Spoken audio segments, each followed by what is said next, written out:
오토바이요? 택배기사예요? 당장 파혼합시다. 그 말과 함께 예비사돈의 얼굴이 일그러졌습니다.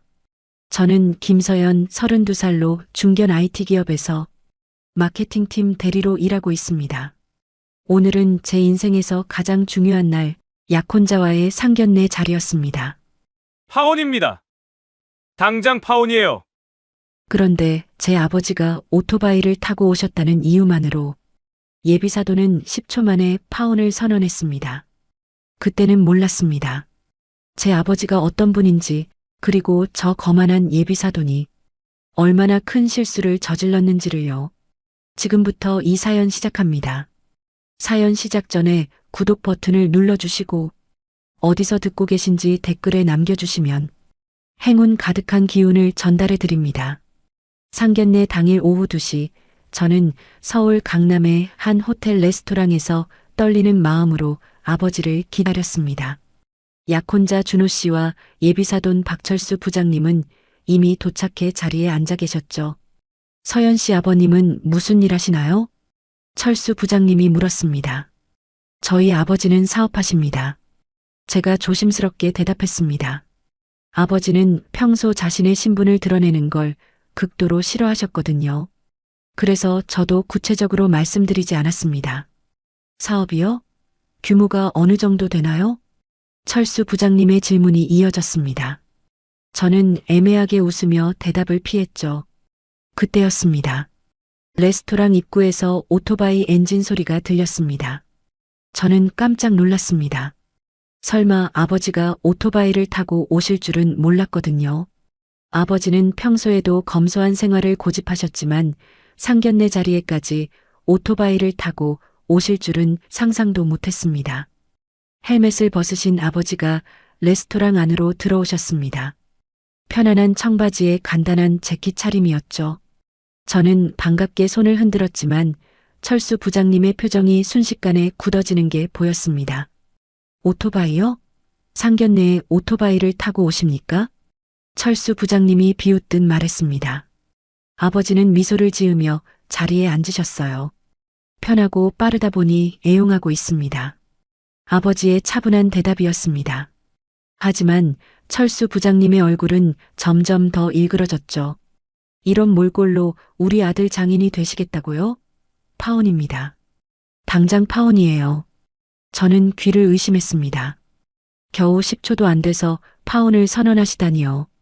제 눈앞이 캄캄해졌습니다. 사장님, 저희 아버지는... 제가 급하게 말하려 했지만 철수 부장님이 손을 휘저으며 제 말을 끊었습니다. 닥쳐요.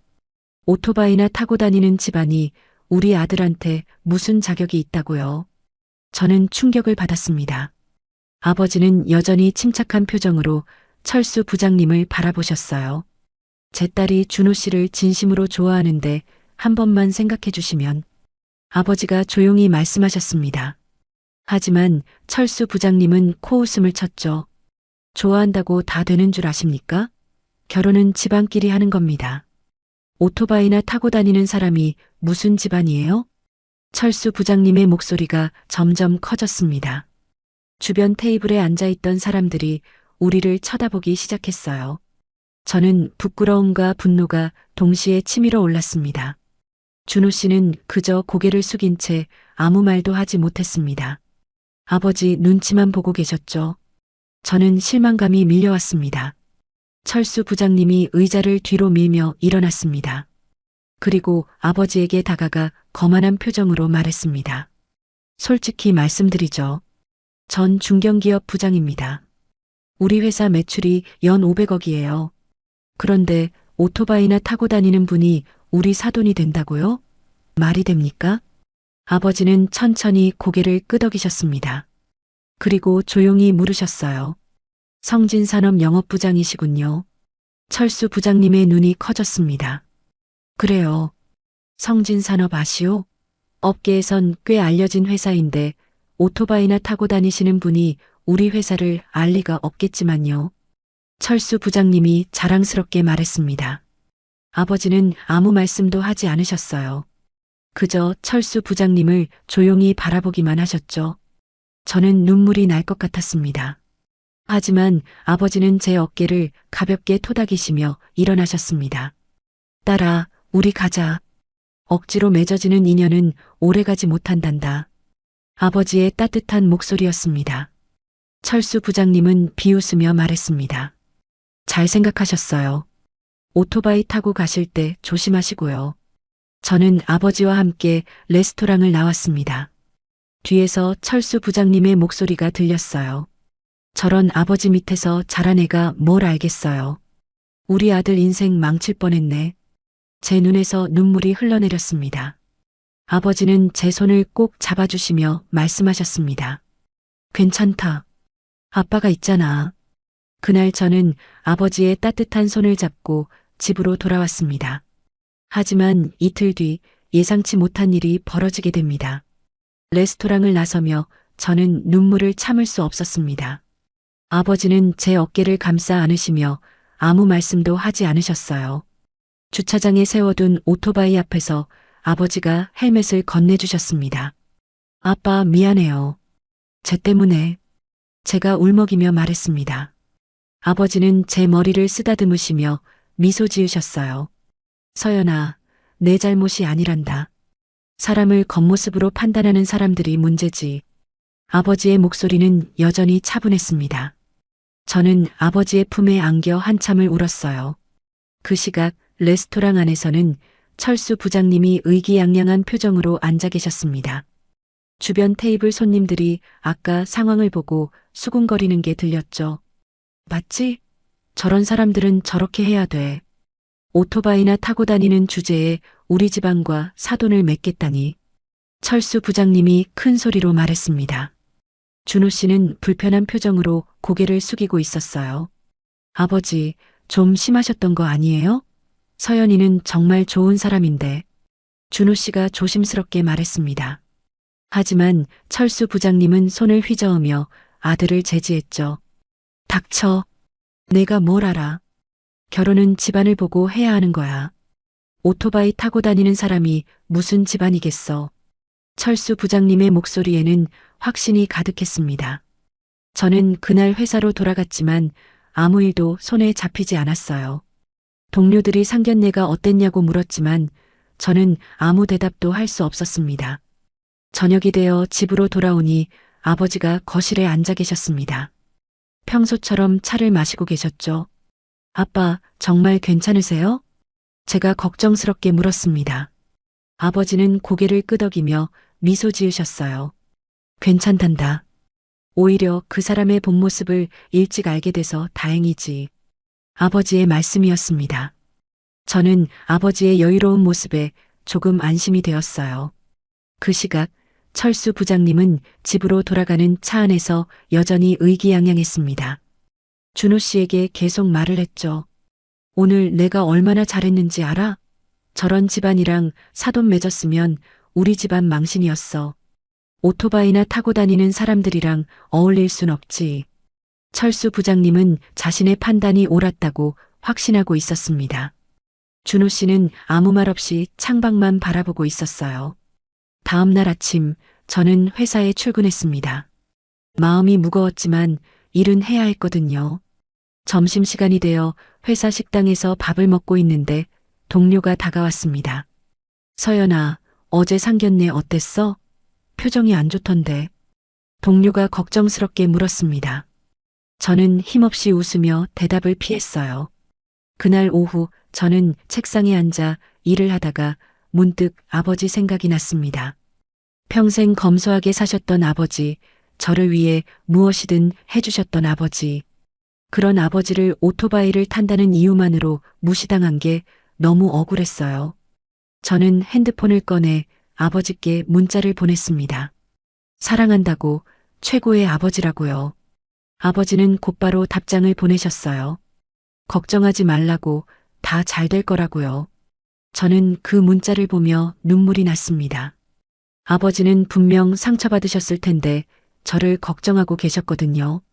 그 시각 성진산업영업부에서는 철수 부장님이 동료들에게 자랑을 늘어놓고 있었습니다.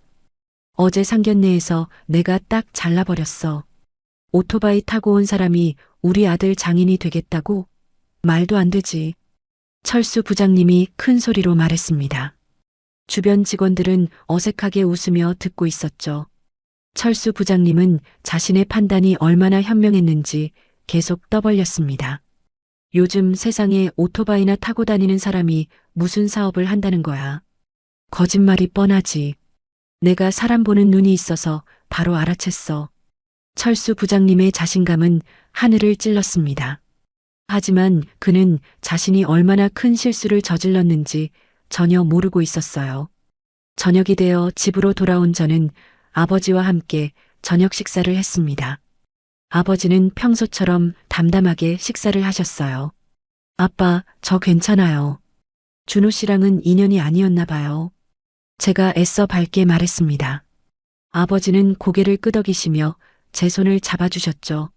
서연아, 진정으로 널 사랑하는 사람은 내 아버지가 뭘 타고 다니든 상관하지 않을 거야. 시간이 지나면 더 좋은 사람 만날 수 있어. 아버지의 위로였습니다. 저는 고개를 끄덕였지만 마음 한편이 여전히 무거웠어요. 그날 밤 아버지는 서재에서 노트북을 켜셨습니다. 화면에는 성진산업이라는 회사 이름이 보였죠. 아버지는 잠시 화면을 응시하시더니 전화기를 들으셨습니다. 민우 전무, 내일 아침 일찍 성진산업 자료 좀 정리해서 보내주게. 아버지의 목소리는 평소와 달리 단호했습니다. 무언가가 시작되고 있었습니다. 이틀이 지났습니다. 저는 회사에서 평소처럼 일하고 있었어요. 상견례 일은 마음속 깊이 묻어두려고 애쓰고 있었죠. 그날 오전 10시 성진산업 영업부에 긴급 공지가 떨어졌습니다. 전 직원이 긴장하기 시작했어요. 태평양그룹 본사에서 오늘 오후 2시에 직접 방문한다는 내용이었습니다. 철수 부장님은 책상에서 일어나며 당황한 표정을 지었습니다. 태평양그룹은 성진산업의 최대 거래처였거든요. 연간 거래액만 300억 원이 넘는 중요한 고객이었죠. 태평양그룹? 갑자기 왜? 사전 통보도 없이? 철수 부장님이 급하게 말했습니다. 옆자리 과장이 컴퓨터 화면을 보며 대답했어요. 본사에서 온 메일인데요. 회장님이 직접 오신다고 합니다. 과장의 말에 사무실이 술렁거렸습니다. 태평양그룹 회장이 직접 온다는 건 심상치 않은 일이었거든요. 철수 부장님의 얼굴이 하얗게 질렸습니다. 평소 자신만만하던 모습은 온데간데 없었죠. 손이 떨리기 시작했습니다. 회장이 직접? 무슨 일이길래? 철수 부장님이 중얼거렸습니다. 주변 직원들도 긴장한 표정이었어요. 태평양그룹과의 관계에 문제가 생기면 회사 전체가 위기에 빠질 수 있었습니다. 부장님은 급히 회의실로 달려갔습니다. 임원들이 모여서 긴급 회의를 시작했죠. 무슨 문제가 있는 건지, 왜 갑자기 회장이 오는 건지 아무도 알 수 없었습니다. 최근에 납품에 문제 있었나? 품질 불량이나 납기 지연은? 영업이사가 다급하게 물었습니다. 철수 부장님이 고개를 저었어요. 없습니다. 모든 납품이 정상적으로 진행됐습니다. 회의실은 무거운 침묵에 빠졌습니다. 아무도 이유를 알 수 없었거든요. 시간은 빠르게 흘러갔습니다.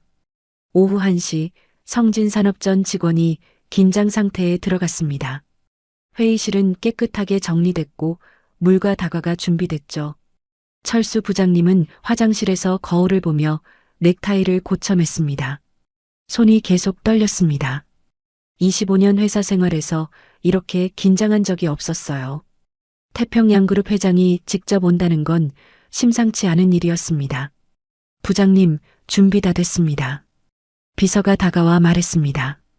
철수 부장님은 긴장한 표정으로 고개를 끄덕였죠. 오후 2시 정각, 성진산업 건물 앞에 검은색 벤츠 세대가 나란히 섰습니다. 뒷좌석에서 정장을 입은 남성들이 내렸어요. 그리고 가운데 차에서 한 남성이 내렸습니다. 철수 부장님은 건물 입구에서 대기하고 있었습니다. 그런데 그 순간 철수 부장님의 얼굴이 굳어졌어요. 차에서 내린 사람은 다름 아닌 이틀 전 상견례 자리에서 봤던 그 사람이었습니다. 오토바이를 타고 왔던 바로 그 남자였습니다. 하지만 지금은 완전히 다른 모습이었어요. 고급 정장에 카리스마 넘치는 표정, 그리고 그를 따르는 임원진들. 철수 부장님의 머릿속이 하얗게 변했습니다. 심장이 쿵쿵 뛰기 시작했죠. 다리에 힘이 풀렸습니다. 동철이 철수 부장님 앞에 섰습니다. 얼굴에는 미소가 없었어요. 옆에 서 있던 전무가 나섰습니다. 태평양그룹 김동철 회장님이십니다. 전무의 소개가 끝나자 철수 부장님은 눈앞이 캄캄해졌습니다. 오토바이를 타고 왔던 그 사람이 태평양그룹 회장이라고요? 국내 10대 기업의 회장이라고요? 철수 부장님의 입이 바짝 말랐습니다. 말이 나오지 않았어요. 온몸이 얼어붙었습니다. 부장님이십니까? 동철이 조용히 물었습니다. 철수 부장님은 머리가 새하얗게 변하는 걸 느꼈어요. 이틀 전 자신이 한 행동들이 주마등처럼 스쳐 지나갔습니다. 오토바이를 타고 왔다고 조롱한 것, 파혼을 선언한 것, 딸까지 모욕한 것. 모든 게 생생하게 기억났습니다. 철수 부장님의 다리가 후들거렸습니다. 순간 무릎이 꺾이며 그 자리에 주저앉고 말았어요. 회장님, 제가 미처 몰라 뵙고 정말 죄송합니다. 철수 부장님이 떨리는 목소리로 말했습니다. 주변 직원들이 깜짝 놀라 쳐다봤어요. 평소 거만하던 철수 부장님이 무릎을 꿇고 있다니 믿을 수 없는 광경이었습니다. 동철은 아무 표정 없이 철수 부장님을 내려다봤습니다. 그리고 천천히 입을 열었어요. 회의실로 가시죠. 동철의 차갑고 단호한 목소리였습니다. 철수 부장님은 떨리는 다리로 겨우 일어났어요. 등에서 식은땀이 흘러내렸습니다. 회의실로 향하는 복도는 마치 지옥으로 가는 길처럼 느껴졌습니다. 철수 부장님은 자신이 얼마나 큰 실수를 저질렀는지 뼈저리게 깨닫고 있었어요. 뒤따라오는 동철의 발소리가 심장처럼 쿵쿵 울렸습니다. 철수 부장님의 25년 회사 생활이 무너지는 순간이었습니다. 회의실 문이 열리자 성진산업 임원진이 긴장한 표정으로 일어섰습니다.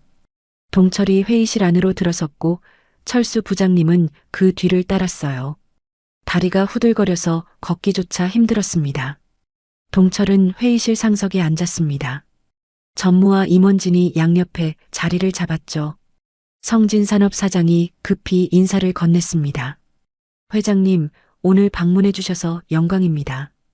사장의 목소리는 떨리고 있었습니다. 동철은 고개를 끄덕이며 철수 부장님을 바라봤어요. 박철수 부장님과 개인적으로 이야기 나눌 게 있습니다. 동철의 차분한 목소리였습니다. 사장의 얼굴이 창백해졌죠. 개인적인 이야기라니 무슨 일이 있었던 걸까요? 철수 부장님은 의자에 앉아 있었지만 제대로 앉아 있을 수가 없었습니다. 손이 계속 떨렸거든요. 이틀 전 상견례 자리에서 자신이 한 말들이 머릿속을 맴돌았습니다. 오토바이요? 상견례에 오토바이를 타고 오십니까? 자신이 비웃으며 했던 첫마디였습니다. 그리고 이어진 말들이 생생하게 떠올랐죠. 파혼입니다. 당장 파혼이에요. 겨우 10초 만에 파혼을 선언했던 자신의 모습이 떠올랐습니다. 철수 부장님은 식은땀이 흘러내렸어요. 동철은 서류 하나를 꺼내 테이블 위에 놓았습니다. 성진산업과 태평양그룹의 거래 내역이 적힌 서류였어요. 작년 거래액이 320억 원이었습니다. 동철이 조용히 말했습니다. 철수 부장님의 얼굴이 더욱 창백해졌죠.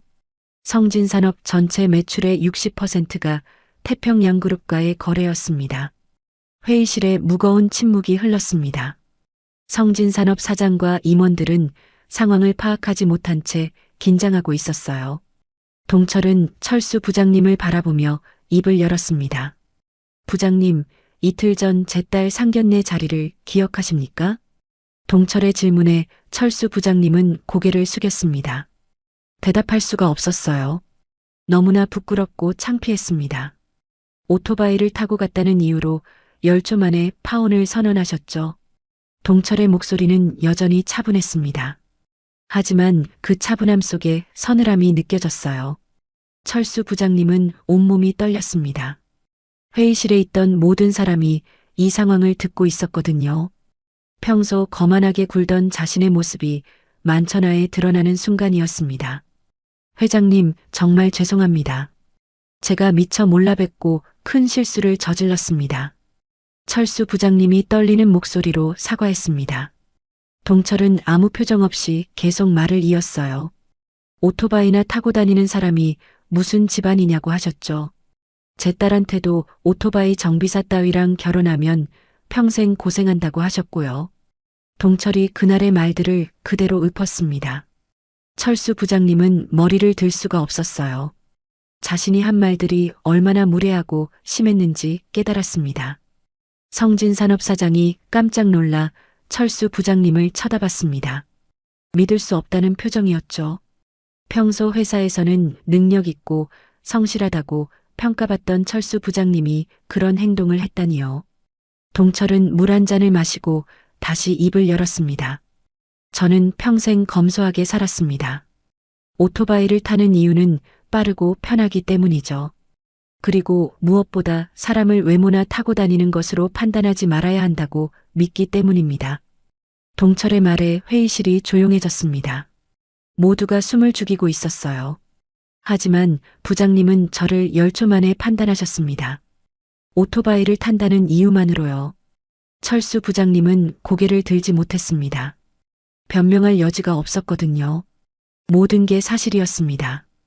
동철은 잠시 창밖을 바라봤습니다. 그리고 다시 철수 부장님을 향해 말했어요. 제 딸이 얼마나 울었는지 아십니까? 사랑하는 사람과 헤어지는 것도 슬픈데 제 때문에 모욕까지 당했다고 자책했습니다. 동철의 목소리에 처음으로 감정이 실렸습니다. 아버지로서의 분노와 슬픔이 느껴졌죠. 철수 부장님은 눈물이 날 것 같았습니다. 자신이 얼마나 큰 잘못을 저질렀는지 이제야 깨달았어요. 회장님, 정말 죄송합니다. 제가 잘못했습니다. 철수 부장님이 고개를 조아리며 사과했습니다. 하지만 동철의 표정은 변하지 않았어요. 사과는 제 딸에게 하셔야 합니다. 저한테 할 게 아니라요. 동철의 단호한 목소리였습니다. 철수 부장님은 아무 말도 할 수 없었습니다. 회의실의 시계가 째각째각 소리를 냈습니다. 그 소리가 철수 부장님의 귓가에 크게 울렸어요. 25년 회사 생활이 무너지는 소리 같았습니다. 성진 산업사장이 조심스럽게 입을 열었습니다. 회장님, 저희가 어떻게든 사과하고 보상하겠습니다. 하지만 동철은 손을 들어 사장의 말을 막았어요. 그리고 천천히 입을 열었습니다.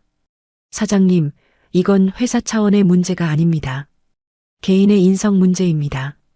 동철의 말이 회의실에 무겁게 가라앉았습니다.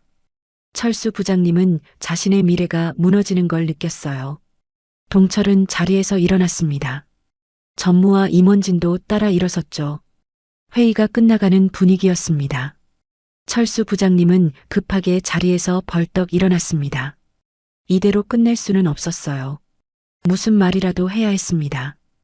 회장님, 한 번만 용서해 주십시오. 제가 정말 잘못했습니다. 철수 부장님이 다급하게 말했습니다. 하지만 동철은 그를 지나쳐 문을 향해 걸어갔어요. 용서는 제 딸이 결정할 문제입니다. 동철의 차가운 대답이었습니다. 그리고 문 앞에서 멈춰서서 뒤를 돌아봤어요. 사장님, 성진산업과의 거래건에 대해 본사에서 재검토하겠습니다. 동철의 말에 회의실이 얼어붙었습니다. 거래 재검토라는 말은 곧 거래 중단을 의미했거든요. 성진산업 사장의 얼굴이 하얗게 질렸습니다. 태평양그룹과의 거래가 끊기면 회사가 큰 타격을 입을 게 뻔했어요. 회장님, 그건... 사장이 말하려 했지만 동철은 손을 들어 제지했습니다. 결정은 2주일 내로 통보하겠습니다. 동철이 단호하게 말하고 회의실을 나갔습니다. 전무와 임원진이 뒤따라 나갔죠. 회의실 문이 닫히자 무거운 침묵이 흘렀습니다. 성진산업 사장이 철수 부장님을 노려봤어요. 박 부장, 대체 무슨 짓을 한 겁니까? 사장의 목소리는 분노로 떨리고 있었습니다. 철수 부장님은 말을 잃었어요. 사장님, 제가 정말 몰랐습니다. 오토바이를 타고 오셔서 철수 부장님이 변명하려 했지만 사장이 손을 휘저으며 막았습니다. 오토바이를 탔다고 사람을 무시했단 말입니까? 당신이 무슨 자격으로 사람을 판단합니까? 사장의 질책이 이어졌습니다. 철수 부장님은 고개를 숙일 수밖에 없었어요. 회의실 밖으로 나온 동철은 건물을 나서며 전무에게 말했습니다. 성진산업과의 거래, 전면 재검토하게. 전무가 고개를 끄덕였습니다. 알겠습니다, 회장님. 대체 거래처도 함께 알아보겠습니다. 동철은 차에 타며 한숨을 내쉬었습니다. 사실 마음이 편하지 않았어요. 하지만 딸이 받은 상처를 생각하면 참을 수가 없었습니다. 차가 출발하자 동철은 핸드폰을 꺼내 딸에게 전화를 걸었습니다. 서연아, 아빠야. 오늘 저녁에 집에서 같이 먹자. 동철의 목소리는 부드러웠습니다. 딸 앞에서는 언제나 따뜻한 아버지였거든요. 그 시각 성진산업 회의실에서는 긴급 임원회의가 열렸습니다. 철수 부장님은 회의실 한쪽 구석에 서 있었어요. 태평양그룹과의 거래가 끊기면 우리 회사는 심각한 위기에 빠집니다. 재무이사가 심각한 표정으로 말했습니다. 사장이 테이블을 탁 쳤어요. 박 부장 때문에 회사 전체가 위험에 빠졌습니다. 이 책임을 어떻게 지실 겁니까? 사장의 날카로운 질문에 철수 부장님은 아무 대답도 할 수 없었습니다. 저녁이 되어 저는 아버지와 함께 식탁에 앉았습니다. 아버지는 평소처럼 따뜻하게 식사를 준비하셨어요. 아빠, 오늘 무슨 일 있으셨어요? 표정이 안 좋으신데. 제가 걱정스럽게 물었습니다. 아버지는 미소를 지으며 고개를 저으셨어요. 괜찮단다. 그냥 일 때문에 좀 바빴어.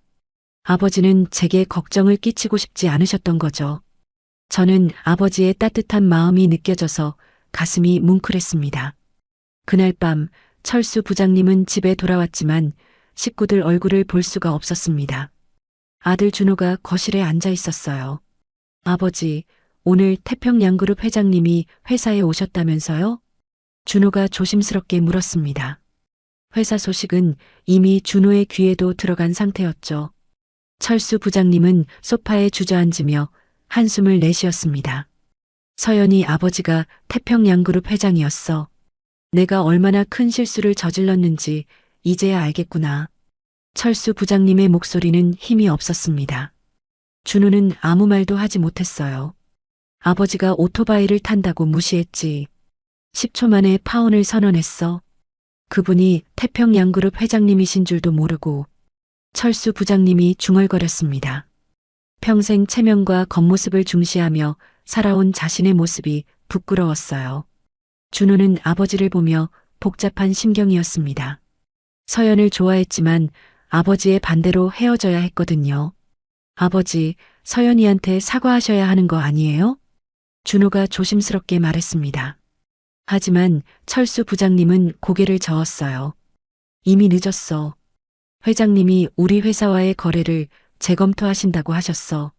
철수 부장님의 말에 준호의 얼굴도 창백해졌습니다. 태평양그룹과의 거래가 끊기면 회사가 어려워질 거라는 걸 알고 있었거든요. 밤이 깊어갔습니다. 철수 부장님은 잠을 이룰 수 없었어요.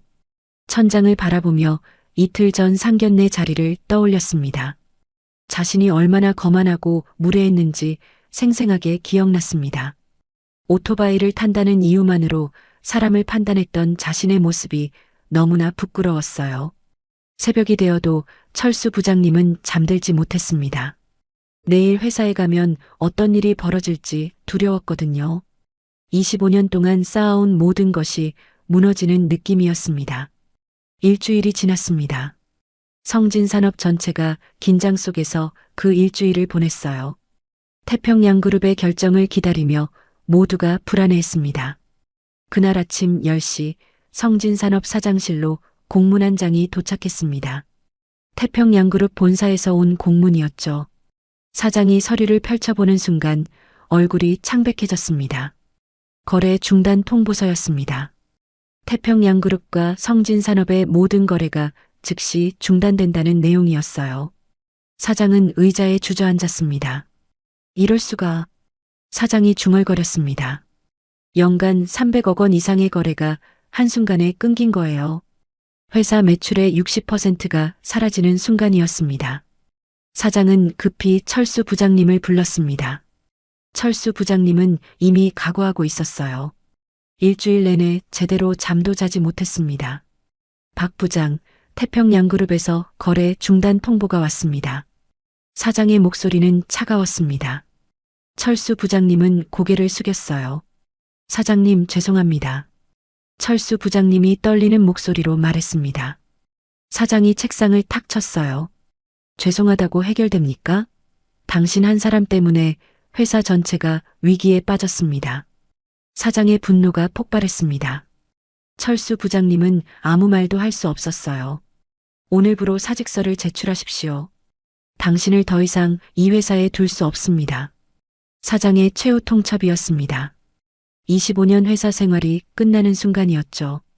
철수 부장님은 사장실을 나와 자신의 책상으로 돌아왔습니다.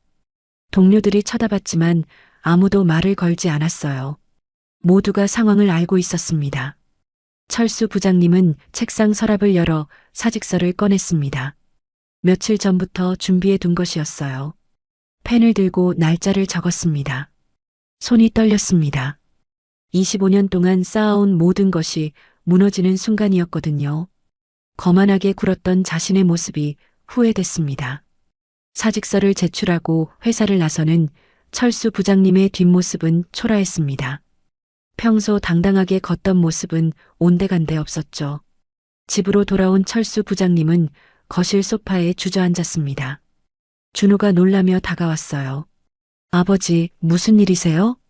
준호가 걱정스럽게 물었습니다. 철수 부장님이 힘없이 대답했어요. 회사를 그만뒀다. 태평양그룹과의 거래가 중단됐어. 철수 부장님의 목소리는 힘이 없었습니다. 준호는 아무 말도 하지 못했죠. 모두 내 잘못이야. 겉모습만 보고 사람을 판단한 내 잘못이지. 철수 부장님이 중얼거렸습니다. 평생 체면과 거칠애를 중시하며 살아온 자신이 부끄러웠어요. 며칠이 지났습니다. 철수 부장님은 집에만 있었어요. 밖에 나갈 용기가 나지 않았습니다. 동료들을 마주칠까봐 두려웠거든요. 그날 저녁 철수 부장님은 결심했습니다. 서연에게 직접 사과해야겠다고요. 이대로는 안 될 것 같았습니다. 준호야, 서연 씨 연락처 좀 알려주겠니? 철수 부장님이 아들에게 부탁했습니다. 준호는 놀란 표정으로 아버지를 봤어요. 서연이한테 사과하러 가시려고요? 준호가 물었습니다. 철수 부장님이 고개를 끄덕였어요. 그래야 할 것 같구나. 내가 너무 큰 잘못을 저질렀어. 준호는 핸드폰을 꺼내 서연의 연락처를 알려줬습니다. 철수 부장님은 떨리는 손으로 전화를 걸었어요. 전화벨이 울렸습니다. 한참 만에 서연이 전화를 받았죠. 여보세요? 서연의 목소리가 들렸습니다. 철수 부장님은 목이 메었어요. 서연 씨, 저 박철수입니다. 잠깐 뵐 수 있을까요? 철수 부장님의 목소리는 떨리고 있었습니다. 전화 너머로 서연이 잠시 침묵했어요. 무슨 일이신가요? 서연의 차가운 목소리였습니다. 철수 부장님은 용기를 내어 말했어요. 사과하고 싶습니다. 제가 너무 큰 잘못을 저질렀습니다. 서연은 잠시 고민하더니 대답했습니다. 내일 오후 3시에 한빛테크 앞 카페로 오세요. 서연이 약속 장소를 정해줬습니다. 철수 부장님은 감사하다는 말을 하고 전화를 끊었어요. 다음 날 철수 부장님은 한빛테크 앞 카페에 도착했습니다. 서연은 이미 자리에 앉아 있었어요. 철수 부장님은 조심스럽게 다가가 인사했습니다. 서연 씨, 와주셔서 감사합니다. 철수 부장님이 고개를 숙이며 말했습니다. 서연은 무표정한 얼굴로 앉아 있었죠. 철수 부장님은 서연 앞에 앉으며 깊게 숨을 들이쉬었습니다. 그리고 진심으로 사과했어요. 정말 죄송합니다. 제가 겉모습만 보고 회장님과 서연 씨를 무시했습니다. 오토바이를 탄다는 이유만으로 사람을 판단한 제 잘못이 너무 큽니다. 철수 부장님의 목소리는 떨리고 있었습니다. 서연은 잠시 침묵하다 입을 열었어요. 부장님, 저희 아버지는 평생 겸손하게 사셨어요. 돈이나 권력으로 사람을 판단하지 않으시죠. 그런 아버지가 모욕당하는 걸 보는 게 저는 너무 힘들었습니다. 서연의 목소리에는 서운함이 담겨 있었습니다. 철수 부장님은 고개를 더 숙였어요. 정말 죄송합니다. 제가 평생 잘못 살아왔습니다. 겉모습과 체면만 중시하며 살았어요. 철수 부장님이 진심으로 사과했습니다. 서연은 한숨을 내쉬었어요. 부장님, 사과는 받겠습니다. 하지만 이미 늦었어요. 서연의 차가운 대답이었습니다. 철수 부장님은 아무 말도 할 수 없었죠. 카페를 나온 철수 부장님은 무거운 발걸음으로 집으로 돌아갔습니다. 사과는 했지만 마음이 편하지 않았어요. 이미 돌이킬 수 없는 일이었습니다. 그날 저녁 저는 아버지와 함께 저녁 식사를 했습니다. 아버지에게 오늘 있었던 일을 말씀드렸어요. 아빠, 오늘 철수 부장님이 저한테 사과하러 오셨어요. 제가 말했습니다. 아버지는 고개를 끄덕이며 물으셨어요. 그래, 어떻게 대답했니? 아버지의 조용한 질문이었습니다. 저는 한숨을 내쉬며 대답했죠. 사과는 받았지만 이미 늦었다고 했어요. 솔직히 마음이 복잡해요. 저의 솔직한 심경이었습니다. 아버지는 제 손을 잡아주셨어요. 서연아, 내가 힘들었을 텐데 잘 참았구나. 아버지의 따뜻한 위로였습니다. 저는 눈물이 날 것 같았어요. 아빠, 제가 아빠 때문에 모욕당하셨잖아요. 그게 제일 힘들었어요. 제가 울먹이며 말했습니다. 아버지는 제 머리를 쓰다듬으시며 미소 지으셨어요. 아빠는 괜찮단다. 오히려 그 사람의 본 모습을 일찍 알게 돼서 다행이지. 아버지의 말씀이었습니다. 저는 아버지의 넓은 마음이 존경스러웠어요.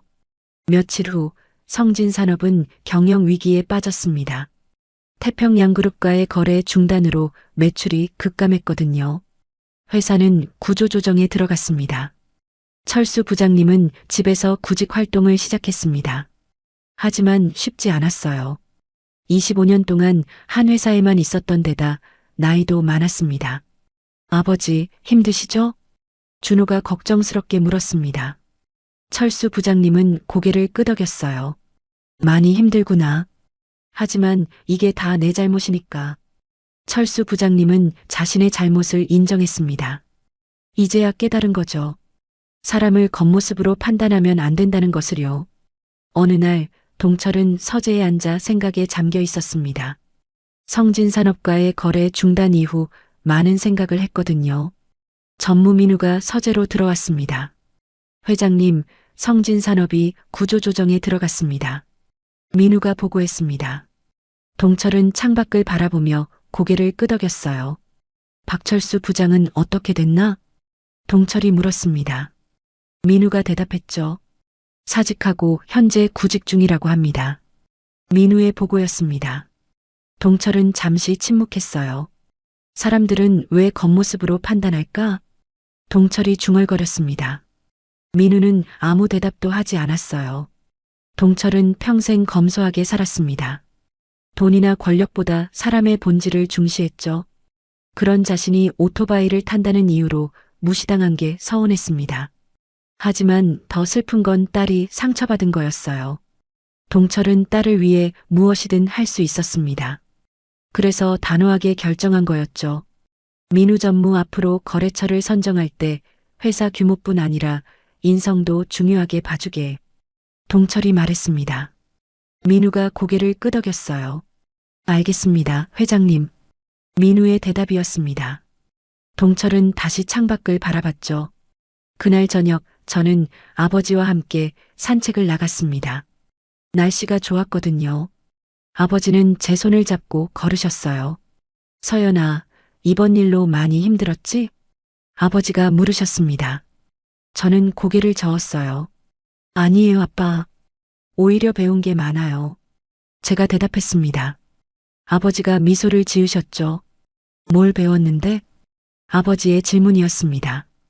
저는 잠시 생각하다 말했어요. 사람을 겉모습으로 판단하면 안 된다는 걸요. 그리고 아빠가 얼마나 멋진 분인지도 다시 느꼈어요. 제 솔직한 마음이었습니다. 아버지는 제 머리를 쓰다듬으시며 말씀하셨어요. 서연아, 진정한 사람의 가치는 타고 다니는 차나 입은 옷이 아니란다. 그 사람의 마음과 행동에 있는 거지. 아버지의 깊은 말씀이었습니다. 저는 고개를 끄덕이며 아버지 말씀을 가슴에 새겼어요. 아빠, 저 좋은 사람 만날 수 있을까요? 제가 조심스럽게 물었습니다. 아버지가 환하게 웃으셨어요. 당연하지. 너처럼 착한 아이는 분명 좋은 사람 만날 거야. 그리고 그 사람은 내 아버지가 뭘 타고 다니든 상관하지 않을 거야. 아버지의 확신에 찬 목소리였습니다. 저는 마음이 편안해졌어요. 그 시각 철수 부장님은 집에서 텔레비전을 보고 있었습니다. 뉴스에서 태평양그룹 소식이 나왔어요. 김동철 회장의 인터뷰였죠. 저는 평생 검소하게 살았습니다. 사람의 가치는 겉모습이 아니라 내면에 있다고 믿습니다. 텔레비전 속 동철의 목소리였습니다. 철수 부장님은 화면을 바라보며 눈물을 흘렸어요. 자신이 얼마나 잘못 살았는지 깨달았습니다. 평생 겉모습과 체면만 중시하며 살았던 자신이 부끄러웠어요. 아버지, 괜찮으세요? 준호가 다가와 물었습니다. 철수 부장님이 고개를 저었어요. 준호야, 아버지가 잘못 살았구나. 앞으로는 사람을 겉모습으로 판단하지 마라. 철수 부장님의 진심 어린 조언이었습니다. 준호는 고개를 끄덕이며 아버지의 손을 잡아줬어요. 밤이 깊어갔습니다. 동철은 서재에서 일기를 썼습니다. 딸을 위해 했던 일이었지만 마음 한편이 무거웠거든요. 하지만 잘못된 행동에는 책임이 따른다는 걸 보여주고 싶었습니다. 그게 딸에게 줄 수 있는 교훈이라고 생각했죠. 일기장을 덮으며 동철은 창밖을 바라봤습니다. 별이 빛나고 있었어요. 내일은 더 좋은 날이 올 거라는 희망을 품으며 동철은 잠자리에 들었습니다. 한 달이 지났습니다. 저는 회사에서 평소처럼 일하고 있었어요.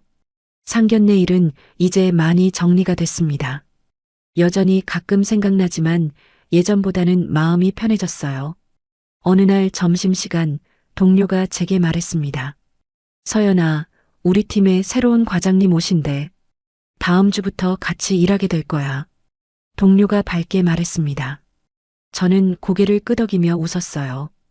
회사 생활은 계속됐고 저도 일상으로 돌아가고 있었습니다.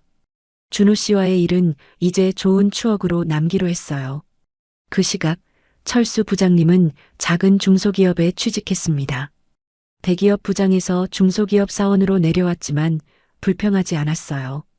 오히려 겸손하게 일하려 노력했습니다. 박사원, 이 서류 좀 정리해 주세요. 팀장이 말했습니다. 철수 부장님은 이제 박사원이었어요. 네, 알겠습니다. 철수 부장님이 밝게 대답했습니다. 예전 같았으면 상상도 못할 일이었죠. 하지만 지금은 달랐습니다. 점심시간에 철수 부장님은 동료들과 함께 구내식당에서 밥을 먹었습니다. 평범한 일상이었지만 행복했어요. 박사원님, 전 회사에서는 뭐 하셨어요? 젊은 동료가 물었습니다. 철수 부장님이 웃으며 대답했어요. 영업부장이었습니다. 하지만 큰 실수를 해서 그만뒀죠. 철수 부장님의 솔직한 대답이었습니다. 동료들이 놀란 표정을 지었어요. 부장님이셨어요? 근데 왜? 동료가 궁금해했습니다. 철수 부장님이 차분히 말했어요. 사람을 겉모습으로 판단했습니다. 그래서 큰 실수를 저질렀죠. 제가 배워야 할 교훈이었어요. 철수 부장님의 말에 동료들이 숙연해졌습니다. 철수 부장님은 이제 달라져 있었어요. 겸손하고 진심으로 반성하는 모습이었죠. 저녁이 되어 집으로 돌아가는 길, 철수 부장님은 가벼운 마음이었습니다. 비록 직급은 낮아졌지만 마음은 편했어요. 잘못을 인정하고 새롭게 시작하니까요. 그날 밤 저는 아버지와 함께 저녁을 먹으며 대화를 나눴습니다. 아빠, 요즘 마음이 많이 편해졌어요. 제가 말했습니다. 아버지가 미소를 지으시며 물으셨어요. 그래, 좋은 일이네. 아버지의 따뜻한 목소리였습니다. 저는 고개를 끄덕이며 말했어요. 이번 일로 많은 걸 배웠어요. 사람을 판단할 때 겉모습이 아니라 내면을 봐야 한다는 걸요. 제 진심 어린 말이었습니다. 아버지는 제 손을 잡아주시며 말씀하셨어요. 서연아, 내가 그렇게 생각해주니 아빠가 기쁘구나. 앞으로도 사람을 대할 때 겉모습이 아니라 마음을 보렴. 아버지의 가르침이었습니다. 저는 마음속 깊이 새겼어요. 한편 준호는 아버지 철수 부장님의 변화를 보며 많은 걸 느꼈습니다. 서연을 잃은 건 아쉬웠지만 아버지가 교훈을 얻었다는 게 다행이었어요. 아버지, 많이 변하셨어요. 준호가 말했습니다. 철수 부장님이 웃으며 대답했어요. 그래, 늦었지만 이제야 깨달았구나. 사람은 겉모습이 아니라 마음으로 판단해야 한다는 걸. 철수 부장님의 깨달음이었습니다. 준호는 아버지가 자랑스러웠어요. 일주일 후 저는 회사에서 새로 오신 과장님을 만났습니다. 친절하고 능력 있는 분이었어요. 함께 일하며 좋은 동료가 됐죠. 어느 날 과장님이 물었습니다. 서연 씨, 주말에 시간 있으면 우리 팀 회식 어때요? 과장님의 제안이었습니다. 저는 웃으며 대답했어요. 좋아요. 가겠습니다. 제 밝은 대답이었습니다. 새로운 시작이 기다리고 있었어요. 그날 저녁 저는 아버지께 오늘 있었던 일을 말씀드렸습니다.